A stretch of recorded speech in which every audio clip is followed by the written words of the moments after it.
ഇന്ന് നമുക്ക് white sauce പാസ്തയുടെ recipe നോക്കാം.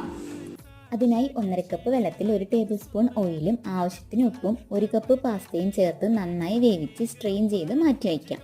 ഇനി മറ്റൊരു പാത്രത്തിൽ 2 ടേബിൾ സ്പൂൺ ഓയിൽ ഒഴിച്ച് അതിലേക്ക് ക്യാരറ്റ്, ക്യാപ്സിക്കം, സവാള, മഷ്റൂം ഇവ ചേർക്കാം.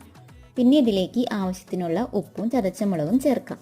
വെജിറ്റബിൾസ് ഒന്ന് വാടി കിട്ടിയാൽ മതി. അതിനുശേഷം കുറച്ച് ഒറിഗാനോ കൂടി ചേർത്ത് ഗ്യാസ് ഓഫ് ചെയ്യാം.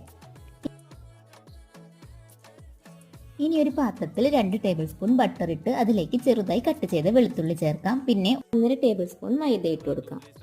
ഇതിലേക്ക് 1.5 കപ്പ് അളവിൽ പാല് കുറേശ്ശെ കട്ട കട്ടാതെ ഒഴിച്ചു കൊടുക്കാം.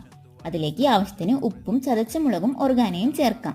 പാല് ചൂടായി വരുമ്പോൾ ഒരു ചീസ് സ്ലൈസ് കൂടി ചേർക്കാം. ചീസ് നന്നായി മെൽറ്റായി വരുമ്പോൾ പാകം ചേർത്ത് വെച്ചിട്ടുള്ള വെജിറ്റബിൾസും പാസ്തയും ചേർക്കാം.